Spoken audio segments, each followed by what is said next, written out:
That cheating little... Sapphire grumbled to herself as a drill came back, carrying not only the nets Jarix and Glera had been using to hunt with, but no less than 4 large red deer. Not a single one of which was sporting an arrow shaft. It was supposed to be you doing the hunting. I know, right? Jackie agreed, apparently having heard, standing next to Saf in the dimly lit greeting hall. The sun was just setting on the horizon, torches flickering at their backs as they all waited quietly. Fengi was the last of the Huntresses to return. It had probably taken quite a while to do all the work by herself. She would have had to set the nets, finish up the deer, pack everything away, and load up said deer all by herself.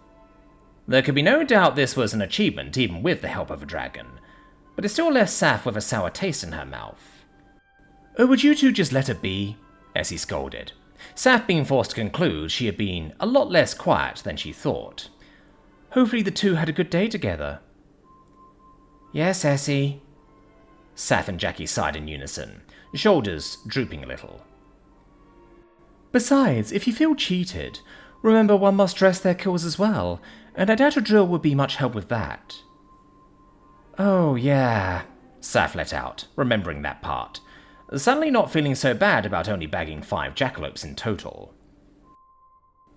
Jackie had looked a little perplexed when Saf had laid out her bounty on their pine branches for the parade. Jackie, for her part, had gone for a rather unusual assortment of things.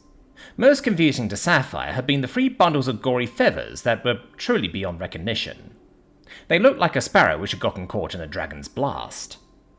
It turned out not to be too far from the truth, as apparently they were green-tipped tits.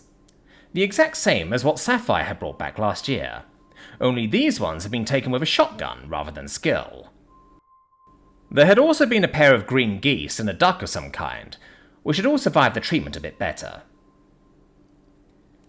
"I'm pretty much done already then," Jackie snickered. "You don't pluck trophies." "No, but you sure do pluck geese before dinner. Did you put hot water on yet?" Saf questioned, rather hoping the answer was no. "Sure did," Jackie grinned, strutting with confidence once more. Damn and blast. As Fengi had dismounted, she had brought the severed head of a rather large stag to be presented before the Nook. The little Huntress was covered in gore pretty much from tip to toe, likely from having manhandled the large animals into position to get tied onto a drill's rig. She looked downright savage in the dim light, but even standing proud with her trophy, they could all tell she was tired. The Nook had accepted the trophy and added it to the parade, Fengi bowing as she handed it over. There were a fair few goodies out on show. Essie had, much like Sapphire predicted, brought some roots, and what looked like just leaves to Sapphire. It was probably something you could make tea with, or perhaps it was those which gave you a funny tingly sensation if chewed. There were Jackie's birds, of course, and Dakota had brought home both some heaven bark, which was honestly not much of a challenge, and grey squirrel, which had clearly been taken with a bow, which was rather more impressive. A drill had stood there patiently, as Fengi removed each of the 4 trophies and added them to the parade, 1 stag and 3 doe, probably the better part of a half a ton of meat between them. "Go on, you two," Essie then said, as they all watched. "Help her get the rest of them down." "On it," Safford sighed, Jackie following along behind her, as they both went to lend a hand. Quite how Fengi had managed to load up a drill in the first place was a mystery to Sapphire, but it certainly made sense why she was tired. A drill, for her part, was also covered in gore. Fengi had apparently done much of the gutting in the field, likely so they would be easier to load up. The result being that the black dragon's sires were literally dripping blood on the floor. "Going to be quite the clean-up job," Safford sighed to herself, as they set about getting the animals down and added to the parade. More pine branches were brought out to make enough room, and with several sets of hands helping, it didn't take long before they had the dragon unloaded. As soon as they did, Fengi went to a bench in the corner and sat down, clearly knackered. Sav did feel a little bad about having called her a cheat. She herself had been on a rather relaxing hunt after all, mostly just gliding along with the occasional crash dive, and jackalopes were many things, but they weren't that heavy. Unlike the dragonette version. With the work done for now, a drill had laid down, Fengi not telling her to move down below, and the dragon seemingly content where she was. Silence reigned for the most part as they waited. Flames flickered and wind gently blew as they all watched the horizon. Tom had lights on, so they would see him before they heard him. The question was just when. "He does know he has to be back before nightfall, right?" Sav questioned, not taking her eyes off the setting sun. "No, they scrapped that rule for him," Essie added as she nodded sagely. "We might be here for a while." "Oh, for the love of—" "Right," Sav replied, looking around for a chair. She wasn't going to be standing here for gods knew how long. "Perhaps we should get started on dinner and the gutting without him," Essie mumbled to herself, quietly walking off towards Dakota in the nook. That left just Jackie, studying the horizon. I wonder what he's up to. Right. I'm cold, it's dark, I don't know where I am, I broke my fucking shovel, face planted in mud with Jarek's watching, and I still haven't killed as much as a field mouse. Either this works, or I'm going home without Jack or shit, Tom grumbled to himself, as he slowly crawled up the ridge, goggles lowered. He had spotted something big in the distance, too far for a shot in this light, but close enough for him to make out that it was worth making a try for. He was already wet and covered in mud, so crawling the last bit to the summit of the ridge was hardly a sacrifice. Cresting the edge, he peered out while doing his best to not make a single sound, not even breathing. And there it was, some strange-looking creature, standing on all fours and doing something to the grass. It looked almost like he was licking it or something. It was pretty damn big, though, and furry. Tom couldn't quite work out what it was, and with the goggles, he could only really see its outline, but from the rough shape, he would guess canine. Perhaps it's one of those big-ass wolves. Wouldn't that be something? Wait, don't they hunt in packs? Tom thought to himself as he felt his heart racing. He slowly scanned left and right, trying to spot any more movement. But he got nothing at all, and possibly sneaky, but it could be a lone wolf. He endeavored to observe a bit longer as he readied the rifle, checking it was loaded and pulling back the hammer, cursing as he latched back with a click. The wolf-looking thing seemed to have heard it too. The range can be more than 30 or 40 meters. It looked up from whatever it was doing and looked around, Tom raising the MVGs to get a slightly better look. It sure looked like a wolf to him, with silvery and brown fur. His eyes apparently were not able to make out the camouflaged Tom. He was quite surprised it couldn't smell him, though, as he took aim. If it wasn't alone, he would just have to call for the cavalry and hold them off until Jarek's got here. He had 4 spare rounds and 6 in the revolver. Surely that would do the trick. He drew a breath, looking down the scope at the now alert wolf, which was still looking around. As his eyes landed on Tom, it stopped, and Tom squeezed the trigger. With a crack and a brief flash, the wolf was illuminated for but a moment. Then the whining began. Tom had caught it low in the chest, and it turned to run, both forelegs not obeying their master's command, with quite the same haste as normal, sending the whining wolf limping off into the night. Tom chambered a second round and fired again, missing. A third round in quick succession caught the beast in the top of the back, sending it limp to the ground with a fresh yelp. Tom got up onto one knee and started scanning around as he reloaded the rifle. If there were any more wolves out here, he would be hearing from them soon, he thought. But as the whining quieted down into a whisper, he saw nothing. He knew those buggers could be sneaky, though, so he just kept looking around until he heard the reassuring sound of wing beats up above, gliding through the night. "Where are you at, Tom? Did you get something? It's not you whining, right?" Tom just sighed and stood up, turning on the flashlight but still holding the rifle at ready, as he started walking towards his soon-to-be kill. He had started the day full of hope and expectations. He had ended it cold, wet, and miserable. But still, he had done what he set out to do, and it seemed like he would return in one piece afterwards. "Oh, there you are," the dragon called out, starting an about turn as he slid into the night once more. Tom made sure not to blind the poor guy as he came in for a landing. though he did give Jarex a bit of light to work with. "What did you find?" "A wolf of some kind," Tom replied back. "Big motherfucker too." Tom turned to shine his light at the wolf, his face smeared with blood. Sweeping his flashlight across the ground, it was covered in blood, far more than could ever have come from the wolf itself.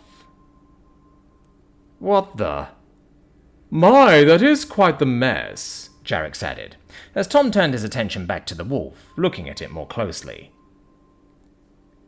It didn't seem like there was anything wrong with it. It wasn't ill or black, which was something one had to consider around these parts after all. When Jarex had landed, the beast had fallen silent, likely knowing there would be no escape. "I'll put it out of his misery. It was a shoddy shot." "Well, it is dark," Jarex said, turning to watch what Tom was doing, walking up close enough that he could help, in case the beast was bluffing. Tom appreciated the gesture, as the wolf lay perfectly still, then seemingly decided it was time to get out of here. Only the weakened forelegs would obey, as it attempted to drag itself away from the dragon. It was a slow, pitiful sight. Tom raised the rifle, taking aim at the neck, and with a final crack, the night fell quiet. "There, it's done." "Fine kill, Tom." It came from Zarko, but beware, his friends may be near or far. Jarex walked with him as he guessed the quad. They would not dare get close to a dragon. "Good idea," the dragon echoed with a nod, looking to Tom. "Besides, surely they can smell this much blood for miles. It smells like deer to me." "It is certainly possible," Zarko added, looking around. "Tom, could you come up here and shine the light about, please?" "Oh, sure," Tom replied. He was instead inspecting his kill by flashlight. She is a beauty. And feel the fur, so thick and soft. "Ready for winter, yes. Also he," Zarko corrected. "It is much too large to be a female direwolf. Now, come, please." "Oh, right. He is going to make one fine coat. Or maybe a carpet," Tom pondered, as he made his way to Jarex's side and climbed up a foreleg, using the handles on the harness to help out. "I am sure Jackalope would be most pleased." "Unless her hunt didn't go so well," Jarex chuckled heartily, as Tom made it up to his back, starting to shine the light around. Jarex and Zarko both followed the light as they glanced around. There was a lot of blood, and it was spread out over a fair area. Tom also spied what looked like a mound of entrails. I guess someone didn't want to carry home the sausage casings. "One of the Huntresses, then. A fine mess they have made. Must have been several deer." "Thank you, then. Even Jackie isn't carrying that much home," Jarex added, Tom nodding in agreement. "I guess we owe her for baiting the trap, then. Don't tell her, though." "Of course," Jarex said with a chuckle, Zarko not giving a response. Tom looked back down at the wolf, letting the light shine upon it. Had it still been kicking, he guessed they would have been looking eye to eye. It was certainly the biggest wolf he had ever seen, not counting the one decorating the floor of Dakota's room.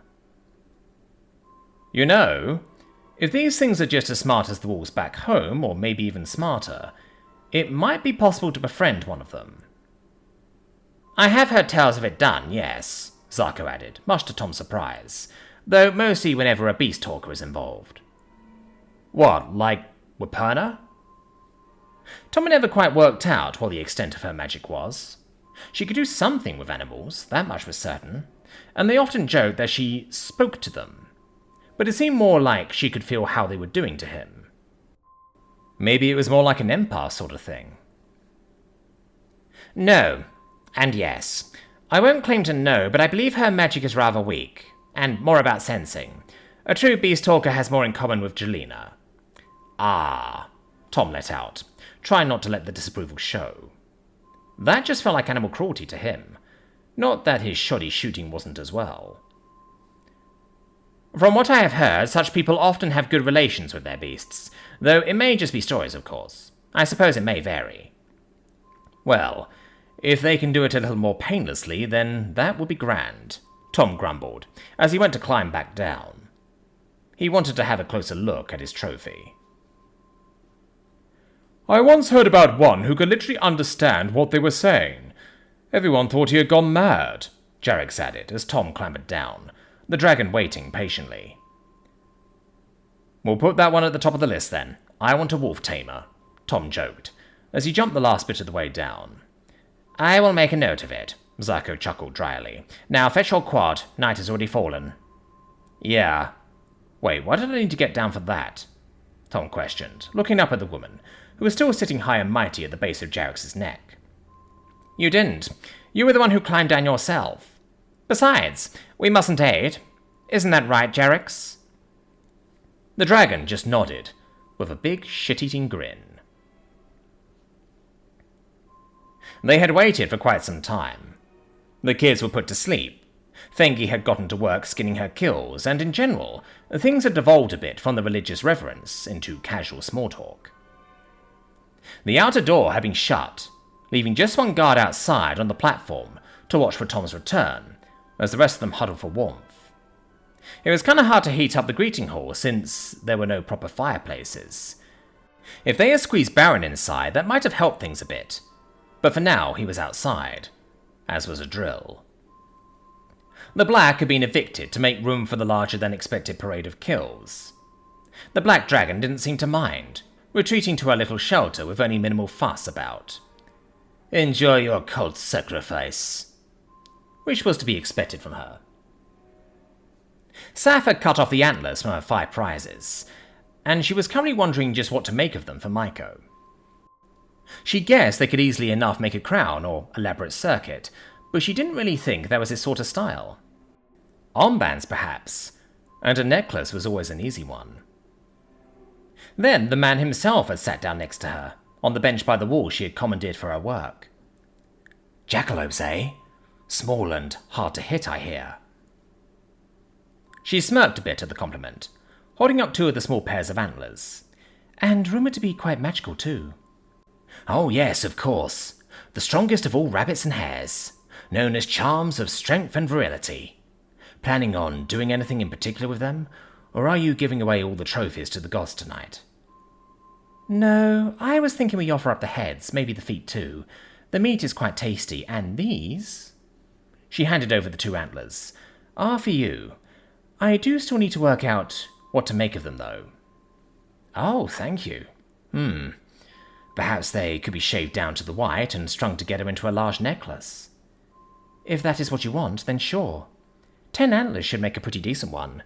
I could carve something into them too, perhaps, if I have the time. Oh, perhaps Shiva could add little silver caps to them too, or perhaps some inlay. Should only cost melting down a few coins. You do know that's illegal, right? Maiko chuckled, not seeming overtly opposed to the idea. Yeah, no one gives a shit out here. Silver is silver, after all. Don't let Pauline catch you saying that, Maiko chuckled. Or Victoria, for that matter. Is defacing the king's image. Or queen, if you get some old ones. It's hardly the most heretical thing going on out here. Technically, it isn't heretical at all. Just illegal. At least I think so. Well, in that case, why not? Saf jested, picking up another of the small antlers and inspecting the tips. This one should be center then. 8 points. That is a heck of a lot for a jackalope. Is it? I only think I've actually seen one running around once or twice before. City boy. Lights! Balathon called out from the ledge where the guard had been peering into the darkness. White lights! Must be Tom! About bloody time, Sapphire cursed, not moving as other people started getting up. I wonder if he got something good. Would be pretty funny if he didn't get anything at all, Foe added, the young huntress seemingly having been woken from her nap by the commotion. We shall know soon enough. Also, next time, Mother, do not allow him to take so long, Dakota added, looking to the Nook, who was remaining seated as well. Come on, he needed a chance. And you know how he loves the dark, the old lady replied with a knowing look, Dakota seeming unimpressed. I am well aware, Mum, but we should have been sleeping hours ago. It'll take a while before he's back here, I think, Sapphire added with a chuckle, thinking back to Tom trundling along in the past. At least he's not towing a kite today. You never know. Maybe Jarrett's got tired, Maiko added, as he played with placing the antlers on his wrists and upper arms. Sounds like a right leisure cruise to me. Not in this cold, it isn't. I'm kind of surprised Jarex hasn't come home yet looking like a flying icicle, Sapphire added with a chuckle. Oh, don't worry. I'm sure Zarko has kept him nice and warmed up all day. I guess. Speaking of warmed up, do we need to light the fire then? Saf questioned, looking to Dakota in the Nook, with Chuk going outside to check on Balathon. We will give it a little longer, but yes, sooner rather than later, the old lady replied. He might need time to prepare his sacrifice as well, after all. As Tom reached the bottom of the stairs, he realized one final hurdle was his thus far. Pretty great plan. There wasn't a welcoming committee down here, and judging by the large lit fire and open door, he was supposed to deliver his cargo to the greeting hall. Oh, for fuck's sake. Really? He cursed aloud as he sat on the quad, staring up at the keep. He turned the machine off, the lights fading, leaving only darkness. They really want me to carry it up there? There was, of course, no reply. He doubted they could even hear him up there. He watched as Jarek sat down gently upon the platform, only adding to his annoyance. What? Scared of a little haulage? The deep, rumbly voice of a Bermuda drill echoed out. Tom looked over to her little shelter, where he had thought the dragon to be sleeping soundly. Look who's talking. Have you ever moved something without complaining? Plenty of bodies over the years, sure. Oh, fuck off. As you wish, though it wouldn't be hard to lift that little wolf up there for me, the dragon replied leadingly, turning around to lay back down with her back to him. Tom just sighed, relenting to at least hear her price. What do you want? Oh, nothing, though some of the meals have gotten ever so bland. You want enough spices for a meal for you to lift up a wolf 4 stories? Well, when you put it like that, the dragon rumbled contentedly, before both of them turned their heads to look into the darkness. Do not listen to her lies, Tom, and do not defame the ritual. The familiar booming voice of Baron rang out through the night. You think yourself ingenious. Prove it. Tom just stared for a bit at where he assumed the red dragon to be laying. If he had made it back already, that likely meant things were fine at both Deriva and Highstyle, so that was good, even if he apparently hadn't decided to stay for the night at either place.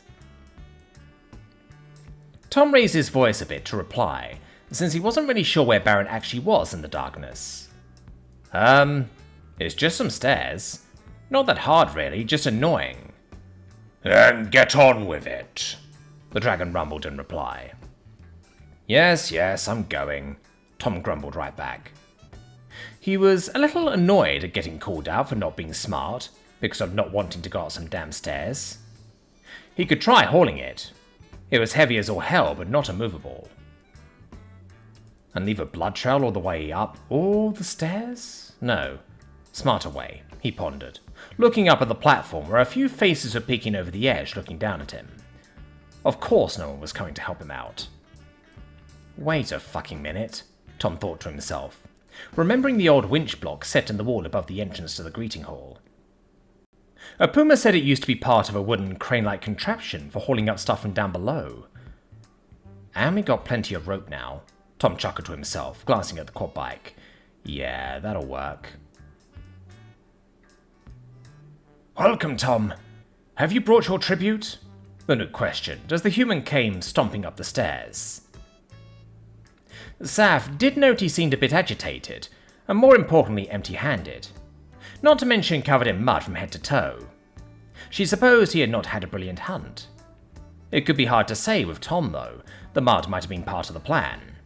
But judging by his demeanour, it had probably not gone according to said plan.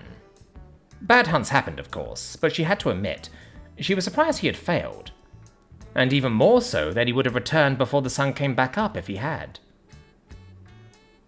Yeah, gonna be a minute, Tom replied, walking past the lady to the edge of the platform and looking down. Then he moved to the right side of it, going to check again, and then up along the wall leading up to the next level. Yeah, that should work. What is he up to now? Fengi questioned as the human turned around, walking right back towards the stairs. I have no idea, Saf replied, as all eyes followed the human, no one wanting to speak up loud enough to break the silence of the night. It did not take long before he returned with, of all things, his climbing equipment. Tom, are you sure this is wise? The Nook questioned, looking at him with a mixture of confusion and concern. Yeah, Jarrett's can catch me if I mess it up, Tom replied, everyone looking to the blue dragon, who was also sitting patiently, along with the rest of them. He will be ready for you, Zaka replied for the young dragon, who just nodded. The two of them seemingly had an idea what he might be up to. So that is what they were talking about earlier, Saf thought to herself, growing even more intrigued. Tom spent a little bit getting into his climbing harness. Then, rope attached at the waist, he set about scaling the side of the keep. What is he doing that for? Fengi questioned again. Still got no clue, Sapphire replied as they stood and watched. Jarex had moved, so he could indeed catch if the worst came to pass, the dragon inching carefully around the sacrificial fire, which was starting to look like it might need a few more logs. The human climbed out of sight, a few dragonettes shuffling around to see just what he was up to, but no one dared make noise. Whatever it was didn't take long as he came back down with another length of rope. He tied the loose end of rope to some sort of slack and threw it into the night, pulling the other end up into the darkness. This time, it was Sapphire's turn to question. Is he making some sort of hoist? Fengi replied, just what did he kill? The human jogged back off, this time with climbing kit dangling from his harness. Saf did know just how shiny some of the things were in torchlight. Maybe he would teach them how to make orange steel someday as well. It would look quite dapper, she thought, assuming it was steel, of course. As they all stood waiting, it became clear the human wasn't coming back right away this time. A few took the chance to inch towards the edge and look down. The Nook cleared her throat and people returned to their places as the rumble of the quad bike started back up. Oh, now I get it, Saf broke out as the rope started to move, something getting hauled up. They all waited with bated breath before a very large direwolf, indeed, was winched up into view. Damn! Okay, never mind, he did good, Fengi broke out as they all stared, not quite sure what to do next. He hadn't as such delivered it to Nanook yet, after all, it was just sort of dangling there. They all waited a bit to see if something was going to happen. Then the wolf slipped back down out of sight, slowly and gently. Right, there we go, Tom went to himself contentedly, as he put the quad in park and got off. And the quad immediately started to slide on the damp grass, forcing Tom back on. Oh, for goodness sake. Is this going well? Adril questioned merrily. The dragon apparently having elected to watch him like some sort of sport. Yes, just fine, everything is perfect in fact, Tom replied, looking around with his flashlight, grumbling. I need stop chocks. No, rope is pulling the front up, won't work, something heavy. He couldn't actually get off, or the wolf was coming back down. He had probably already rather ruined the grand reveal, but that wasn't any reason to make it worse. You know, I am quite heavy, Idril offered, clearly finding this all absolutely hilarious. Yeah, we should be feeding you a bit less. Actually, why did you go today? Did Fengi force you? Tom tried, hoping to distract her a little from his unfolding fuck-up. No, she asked actually, believe it or not. And in return, I get a nice freshly grilled deer tomorrow. Not any of the scraps. Mine. My deer. Right, Tom replied, a little unnerved at the dragon's response. She sounded like Smaug talking about his gold or something. What to do? The winch? That won't go anywhere. Still have to get off, though. Right, down it comes. Dejectedly, he let the quad roll forward, watching as the wolf descended back out of the darkness once more, swinging about and even smacking against the keep a few times, which did make Tom wince a bit. It probably left big red marks on the stonework, too. Once back down, he ran out the winch, looking for a suitable thing to anchor to. He found just what he needed in the shape of the wood barn. With the winch hooked up, he could back up once more, hoisting his prize back up to where it needed to go, then simply sit on the quad as the winch rolled in the slack. "I am a genius," he declared to himself, as a small electric motor whirred away. Then the lights on the quad began to flicker, and then the engine died. "You have got to be... Oh, what now?" Tom cursed, as he set about looking over the engine for any signs of problems, as the dragon started to chuckle anew. All seemed well, but that of course didn't mean it was. Then he noticed the fuel cock. It was on reserve. "When did I do that?" he questioned to himself, trying to think back over the day's events. Taking the cap off the tank and rocking the quad side to side a bit, he was met with silence. "Out of fucking gas? Are you kidding me?" he called out, as he went to grab the spare jerry can, finding nothing on the side of the quad. "What the... Right, where did I put that thing? I know I brought one."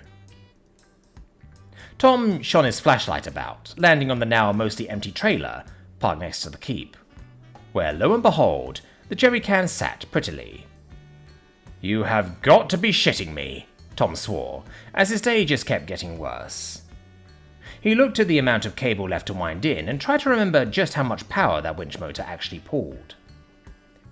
"Better not wreck the battery, only got one spare," he sighed.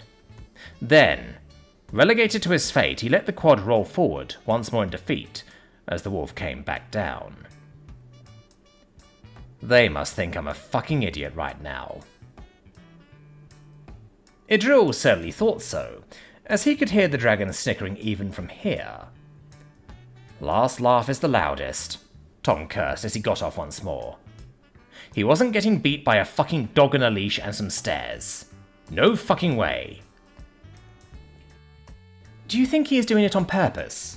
Fengi questioned, as all the dragonettes watched the wolf come back up into view once more.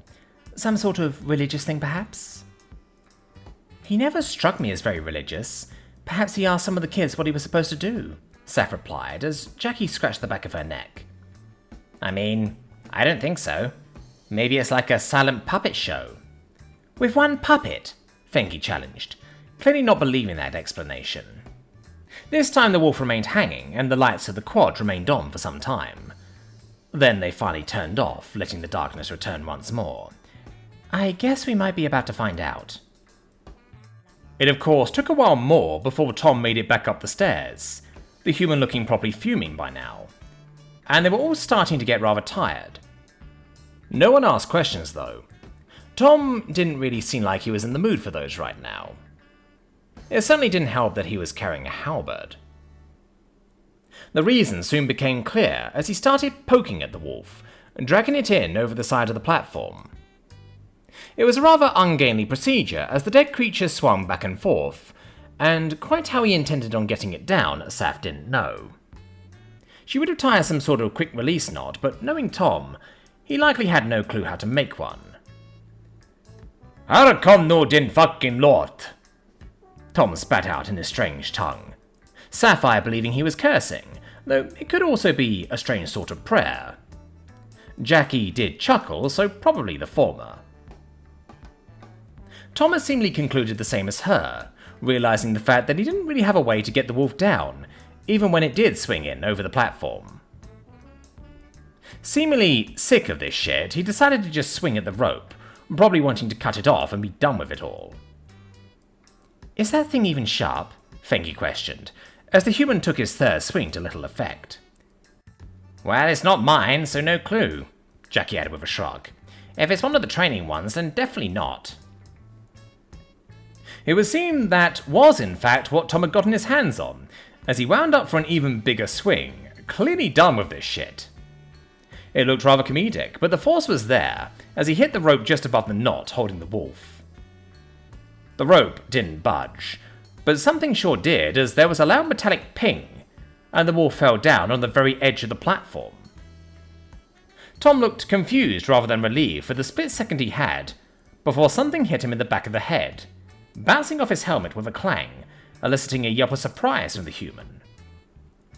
The rope quickly disappeared away into the night before going taut, the teetering wolf carcass heeling over and tumbling off the edge into the night. "I'm gonna go out on a limb and say that probably wasn't supposed to happen," Sass said in disbelief, as Jackie started snickering, Fengi letting out a little whine. "Oh, poor guy." Tom, for his part, recovered from the hit rather swiftly, rubbing the back of his head under the helmet as he walked up to the edge and looked down into the darkness.